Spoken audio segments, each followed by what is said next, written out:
everyone. As you might imagine, as a content creator who talks about Jehovah's Witnesses, I do get the occasional comment from an active member.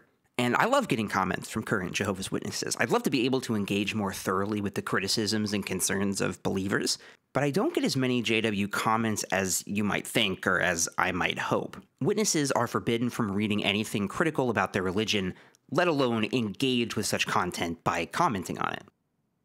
Now, another person might say, well, I can see where those warnings about apostates apply to so-and-so. He's weak, but don't worry about me. I'm spiritually strong. I can handle it. That's like a weightlifter, thinking that he can drink a vial of poison and it won't hurt him because he's so big and strong. We are not so strong, so spiritual, so intelligent, that we can't be affected by the poison of apostate ideas.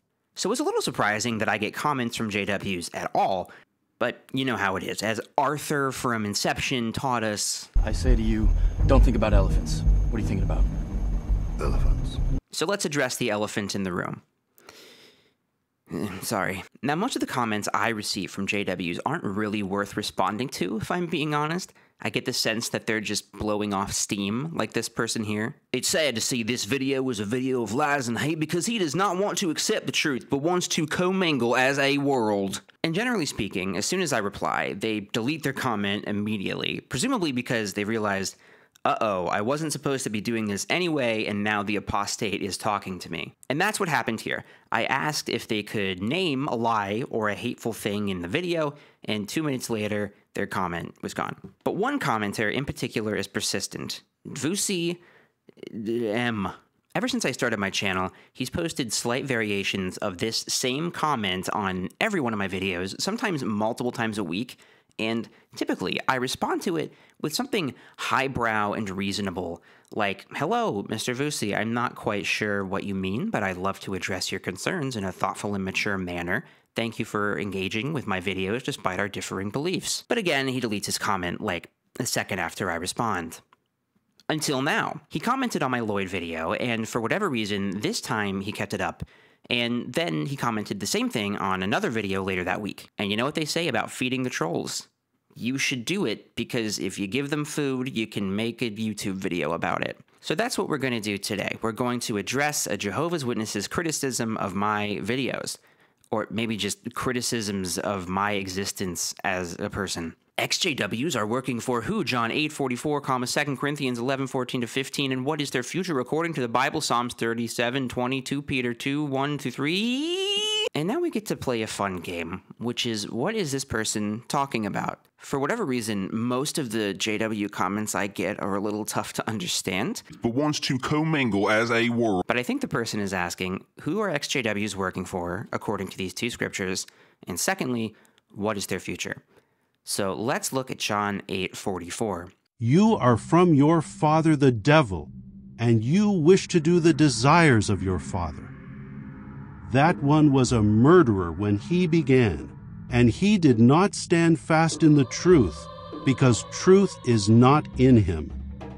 When he speaks the lie, he speaks according to his own disposition, because he is a liar, and the father of the lie. Wow, it says you, like talking to me, like you are from your father the devil. And that makes it sound like the Bible book is talking like directly to me, and that's kind of freaking me out. God's word is talking right to me, cutting right through my soul with the silver sword itself.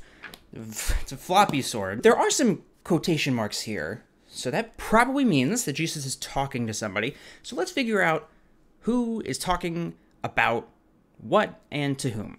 If we look at verse 42, we see that it's Jesus talking. And who is he talking to?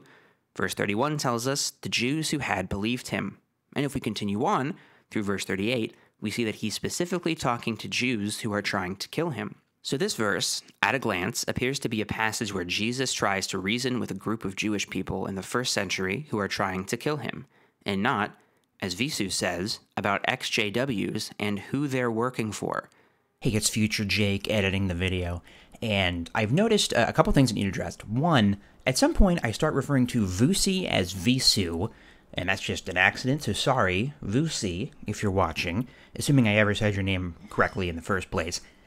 Secondly, A very important thing needs to happen, which is, of course, the peanut butter challenge. See, I don't think that Vusi actually watches any of the videos that he comments on, but maybe he'll watch this one. So, Vusi, if you are indeed watching, comment like usual, but I do just need you to include the word peanut butter in your comment, and that way we'll know that you actually watched the video and that you didn't just comment without watching it like a coward. Okay, back to the video. Jesus doesn't say that former Jehovah's Witnesses are working for the devil. Now, a Jehovah's Witness would say, yes, he didn't specifically say Jehovah's Witnesses, but he was talking to former witnesses of Jehovah. But that is not true. They were Jews in the first century in the pre-Christian era. They were then current worshippers of the Jewish God, Yahweh or Jehovah, and Jesus was coming to them, telling them that he is that God's son. So these were worshippers of God who were not convinced that Jesus was the Messiah, but they hadn't left their religion and they weren't speaking out against their former faith. There wasn't any new religion for them to join anyhow. Christianity didn't exist when Jesus was alive because it hadn't been invented yet. So to use this verse to argue that former Jehovah's Witnesses are working for Satan, well, I'm going to say that that's a case of Visu simply ignoring what the Bible actually says and instead acting as if it says what he thinks it probably means. He also cites 2 Corinthians 11, 14, and 15. And no wonder, for Satan himself keeps disguising himself as an angel of light. It is therefore nothing extraordinary if his ministers also keep disguising themselves as ministers of righteousness. But their end will be according to their works. And there's a lot we could say about these verses, but instead of going down the rabbit hole, I'm just going to ask, who is presenting themselves as an angel of light here? The organized religion claiming it's God's organization, whose governing body is appointed directly, though invisibly, by Jesus, or a disparate, decentralized group of random people on the internet suggesting that a religion might be bad. Watchtower is the one claiming to have the truth, claiming to be a spiritual paradise, claiming to have the answers to what the Bible really teaches. They claim that they are literally being led by angels. And I'm just a guy on YouTube who criticizes that religion. I'm not claiming to have an ideology, a theology, the truth. No, I do have a Discord, though, and you should join. Now, Visu's second question kind of assumes the answer to the first question. He thinks that the first two scriptures say former members of Jehovah's Witnesses who speak out about the organization are working for Satan. And his follow-up is, what is the future of these satanic individuals? And so he references with this assumption two scriptures. The first, Psalm 37:20, which says, "But the wicked will perish, the enemies of Jehovah will vanish like glorious pastures, they will vanish like smoke." And governing body member Anthony Morris III recently gave us a lovely demonstration of how Jehovah is going to destroy all of his enemies like smoke. Like smoke. So I thought this would be a nice memory aid to this verse stay in the mind. Here's what Jehovah's promising.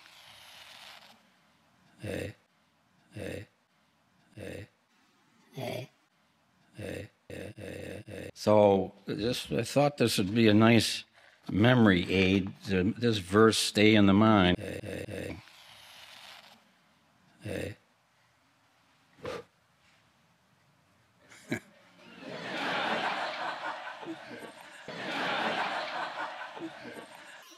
As Jehovah's enemies. And he cites 2 Peter 2, 1-3, which says, "However, there also came to be false prophets among the people, as there will also be false teachers among you.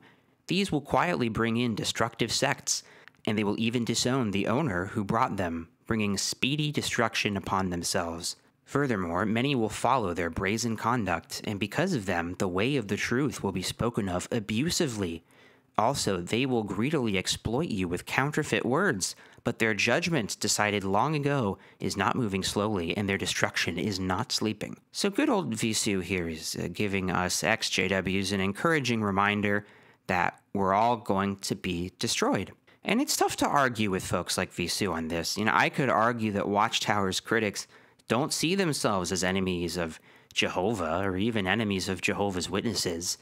We see ourselves as critics of the policies and systemic problems with the religious institution. And folks like Visu would say, this is Jehovah's organization, so if you criticize the leadership, you're criticizing Jehovah because he's the one who appointed the leaders through his son. And I could say, yeah, but what if they weren't appointed by God, though? That's kind of what we're all saying out here. And he would say, that's exactly the sort of thing an agent of Satan would say. And around we would go. You know, the New World Translation is specifically worded to reflect Jehovah's Witness ideology. It says here in this verse, because of them the way of the truth will be spoken of abusively. So any witness reading this will automatically think, oh, this means anyone speaking of Jehovah's Witnesses abusively. So there's probably not a whole lot I can do to convince Visu that he's wrong, but I would once again point to the context of the verses. The author of 2 Peter is speaking about false prophets, and Watchtower's critics aren't prophesying anything. You know, Visu, we don't have predictions about when the end of the world will come, or interpretations of the book of Revelation that state that Russia is the king of the north, and that the United Nations will soon abolish false religion. Watchtower are the ones prophesying. So you see, Visu, they're the ones who need to worry about being false prophets, because if they've prophesied something falsely, or spread a false teaching, they're the ones, according to the Bible, who will be destroyed. The author here is speaking about people quietly bringing in destructive sects, and Watchtower's critics aren't doing this. We don't offer an alternative sect of Jehovah's Witnesses, or even an alternative religion. And I can only speak for myself, but I don't do much of anything quietly. This is the tricky thing, again, though, about Jehovah's Witnesses' approach to interpreting the Bible. Anytime it speaks of anyone bad, regardless of the historical or scriptural context, the verse can effortlessly apply to modern-day critics of the Watchtower Bible and Tract Society. And anytime it speaks of anyone good, it applies flawlessly to modern-day Jehovah's Witnesses. So, Visu, I hope that answers your questions. People with YouTube channels saying that your religion is not correct are not agents of Satan. And I hope that helps you sleep a little more soundly, because it must be stressful constantly sending messages to Satan's cohorts on social media platforms. The names that are currently scrolling across the screen are the absolute legends who support the channel. So if you like what you see, it does help me to stay involved doing whatever it is you consider this kind of video to be. So think about it. And thanks. Bye.